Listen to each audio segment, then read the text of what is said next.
Uncle, मैं जानता हूं कि आप सारा वाकया सुनना चाहते हैं।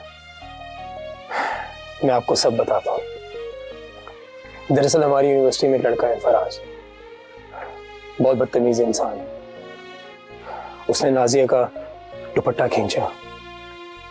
अंकल, नाजिया के साथ बड़ा जुल्म हुआ है, पर खुदा का शुक्र है कि वो बड़े अलमिया से बच गई।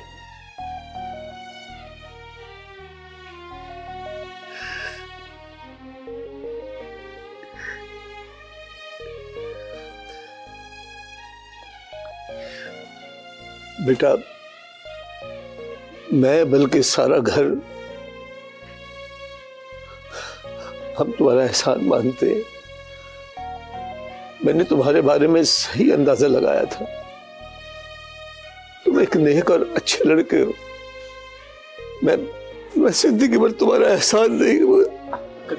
अंकल प्लीज, इसे एहसान मत कहें, और ना ही मैंने किसी पे कोई एहसान किया है।